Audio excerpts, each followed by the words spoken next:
The question that each rabbi has to ask themselves before Rosh HaShannah and Yom Kippur is, where are we sitting right now?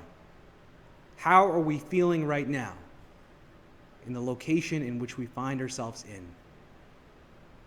And as the Baal Shem Tov famously said, we aren't where we physically are. We are where our thoughts are. Although you do not sit in front of me right now, and you're listening to this digitally, our thoughts are on these serious times of Rosh Hashanah and Yom Kippur, the times when we can reconsider our lives and where we need to go and how we need to behave in the world. But in order to get there, we first have to understand where we are. And if we follow the Baal Shem Tov's rubric of understanding where we are, one word comes into mind: fear. Each and every one of us stand in fear at this moment. We stand in anxiety and doubt about the future. We entered this coronavirus pandemic in March, thinking maybe we would be shut down for 2 weeks, 3 weeks.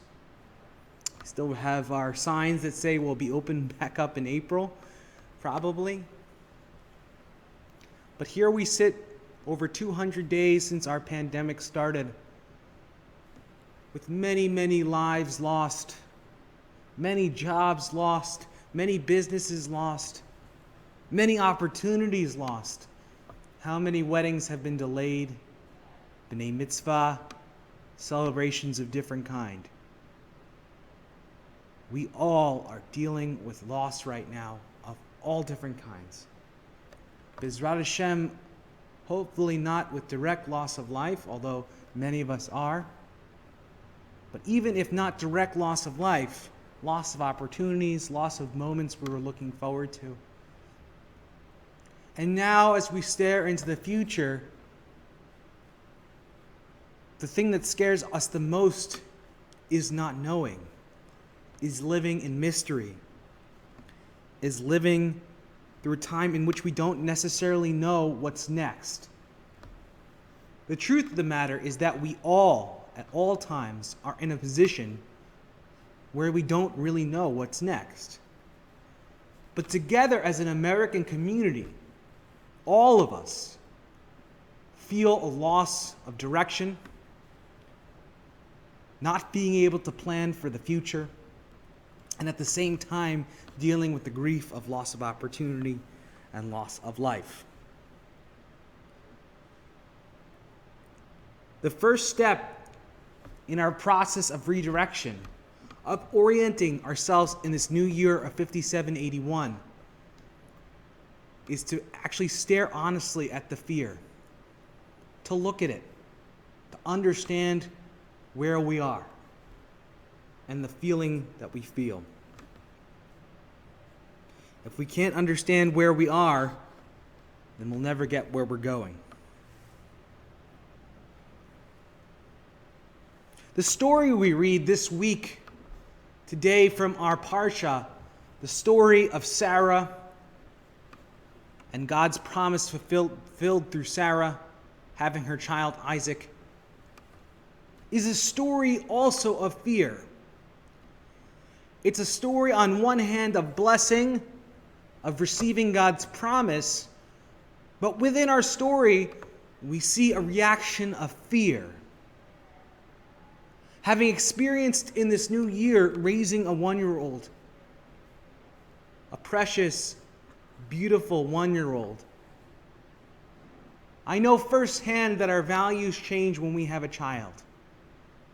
That there's nothing more precious than the child. There's nothing more amazing than God's masterpiece that God miraculously created. And with that satisfaction and joy and experience of living and raising a new child, of course comes fear, comes trepidation. What happens if this child is to be lost? What happens if something goes wrong? What happens if I'm a bad parent? All the what ifs that constantly come up in our mind. And we all know we go through ups and downs. And so too Sarah faced fear in her life. And she faced even more fear because she was barren for many years and could not have a child. And this child, Isaac, that she was blessed with, was God's promise. After so many years of being barren, she was finally blessed with a precious child. After seeing her husband have to engage with a concubine to birth Ishmael, that pain of going through that, she now had a son of her own with her beloved Abraham. So, how did Sarah react after Isaac was born? She reacted in fear. There was certainly thanksgiving, but there was certainly fear. She was afraid of people who can attack Isaac and can put him in danger. And how did she respond? She saw an innocent child, innocent Ishmael, that he is going to be a problem, that he is putting my son in danger, and his mother too, also going to be in danger. She let her jealousies and her fears engage her actions in actions of hatred. It made her throw out a concubine, a woman, and a young child into the dangers of the desert. And Abraham followed along with Sarah, doing what she said, even though he loved his child at least, if not Hagar as well. And thank God, God saved them in the desert with a spring of water. My friends, that's how evil happens. Evil does not happen through purposeful acts in which someone tries to do wickedness in the world. Rather, actions of wickedness are done by people who think they're well-meaning, by people who think they're protecting. It's when people behave in response to fear that evil happens. But wait a second. Is all fear wrong? Is all fear terrible? Is all fear illogical? Well, I've been reading the amazing Martin Luther King, Dr. Martin Luther King Jr. In this time of racial strife, in this time of struggle in this country, I found turning to Dr. Martin Luther King Jr. a source of faith and a source of inspiration. And he delineates that there's two types of fear. There is real fear, right? Fear of actual danger that is likely to happen, right? And that's an important response to have. This fear tells us what we need to stay away from. Fear helps us to improve. Fear helps us to make us better people, right? It's good that I'm afraid of fire, right? So I don't touch it, right? But I would say 90% of the fears that human beings go through in their lives are fears of what Dr. Martin Luther King Jr. called snakes under the floorboards. Many people are afraid a snake is going to attack them. Now, if they were living in the Amazonian rainforest, that might have been a real issue, a poisonous snake attacking. But if you're afraid of a poisonous snake attacking you in your apartment or your house, and you live here, that would be a pretty illogical fear. Yet, people's lives are still ruled by fear that don't hold up in fact. And they walk around with those fears, letting them rule their lives. Now, if we engage with real fears, with logical fears, with concerns, and we try to make our lives better because of them, that is a positive. That's how we make our lives better. But when we respond to illogical fears based on things that we don't know or things that we perceive may very well happen in the future, or just based on mystery, of not knowing at all, of being ignorant, of not knowing, those actions much of the time result in evil, result in wickedness. Not because the person chooses to do wickedness, because somehow they're a wicked person in who they are, but rather because they choose to respond to life with fear, with illogical fear. And even when we do respond with fear, with real fear, it is our responsibility not only to just react in fear, but also to react with love and empathy and caring and compassion. Because when fear rules our life, hatred abounds, and we shut down life around us.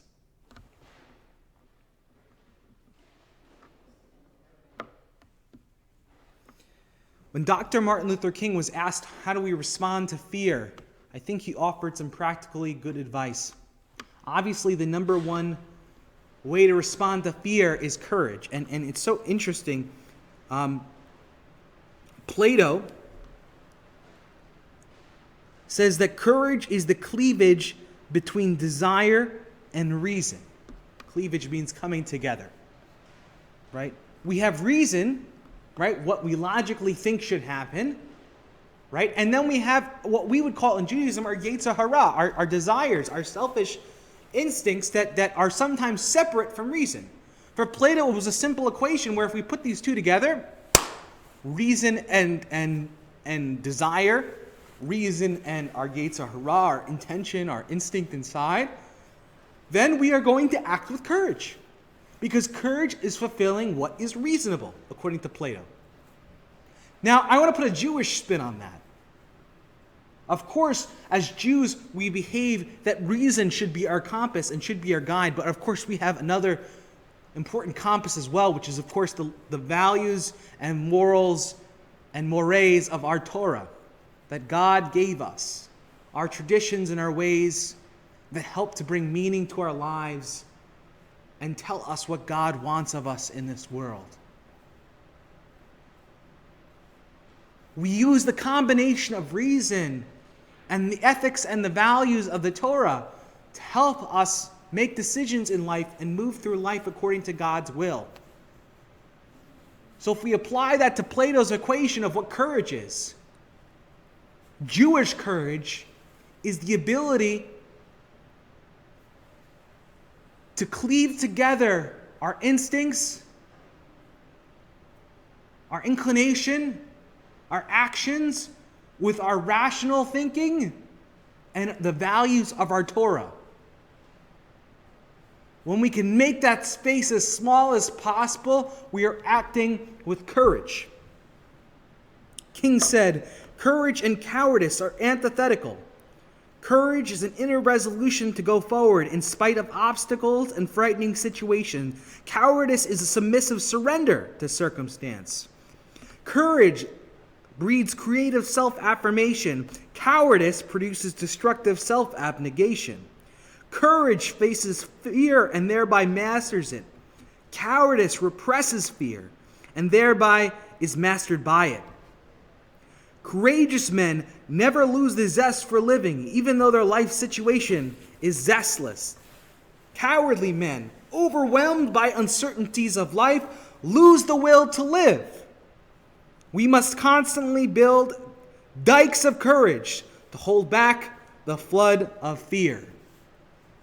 We must constantly build dikes of courage to hold back the flood of fear.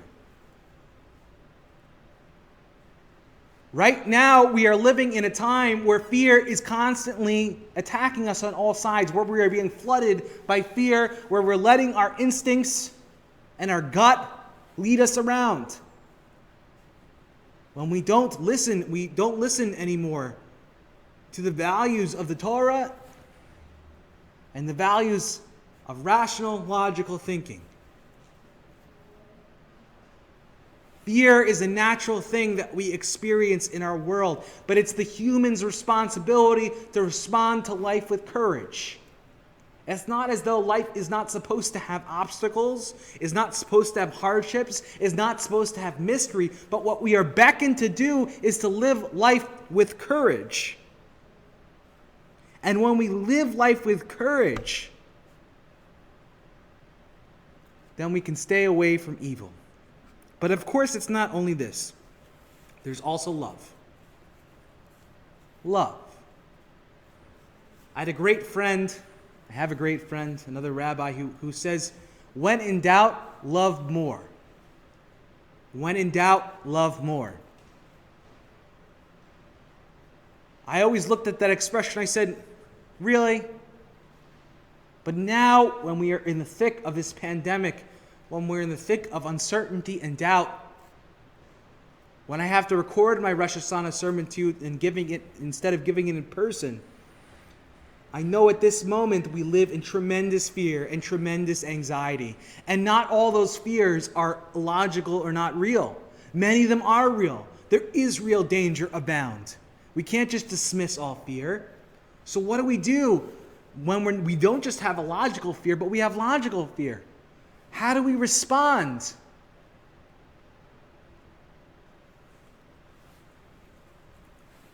The response that we're supposed to have when we hear the shofar.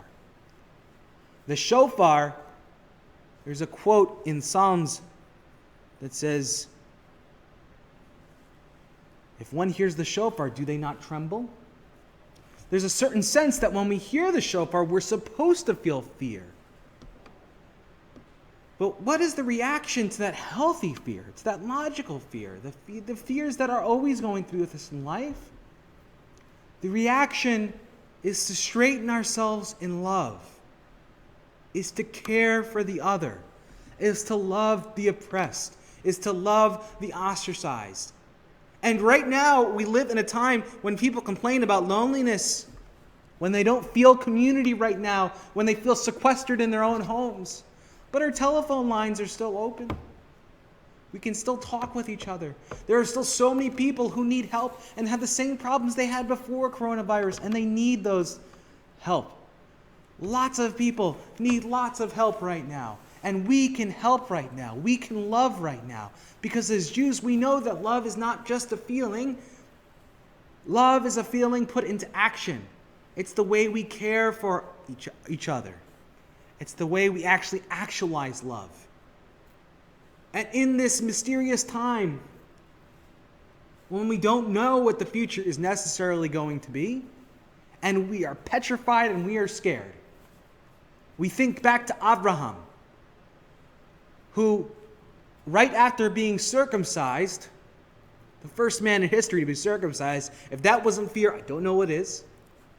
In a brand new land in which God told him to journey to, when he was most afraid and most in pain, what did he do? He sat in the front of his tent waiting for strangers to come pass by to do acts of loving kindness and hospitality, to do hachnasat orchim.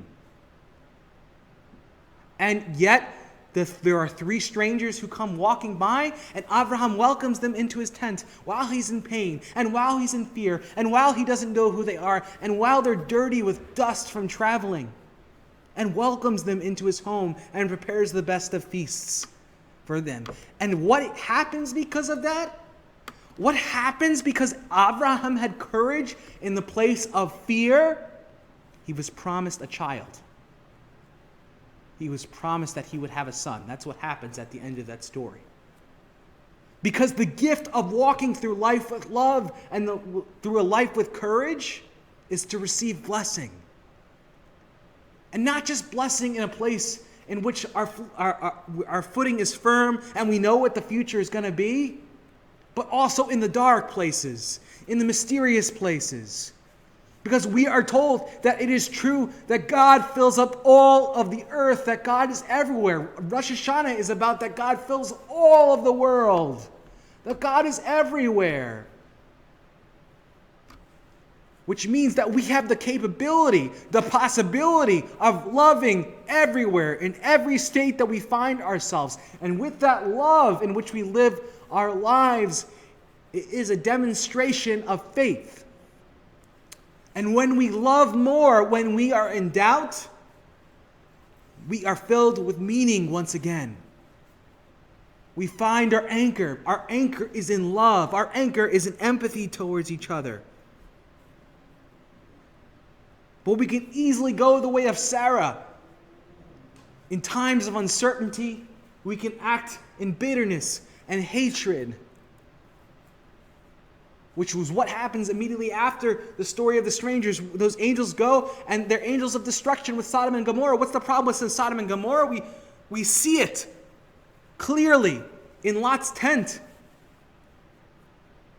When the strangers come to his house, they knock on the door to take them away and torture them.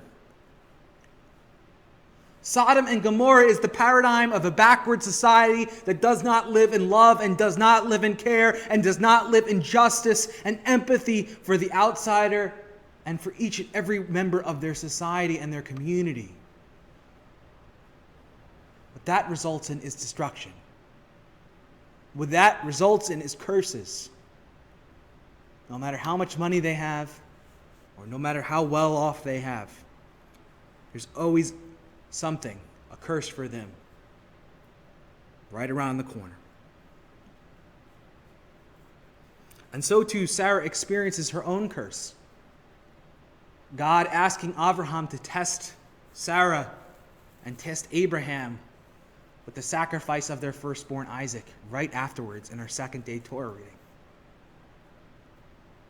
Because God says, if you don't care about every son, if you treat my children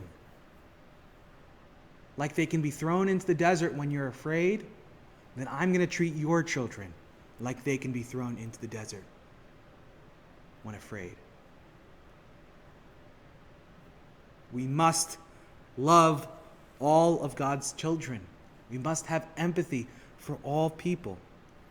And by living our lives with love, even in this time of mystery and this time of darkness, by living our lives with courage, by being able to see through fears that are and distinguish between logical, rational fears that can help us improve our lives and illogical ones that grow as cancers off of them, that rule over our lives and ask and push us to act in hatred and evil.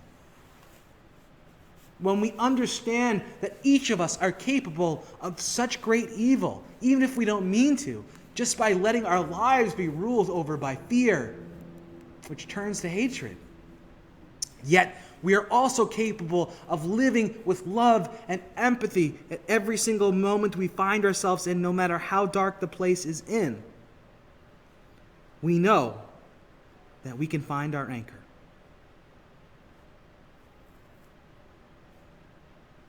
Right before our story begins, Abraham leaves Avimelech.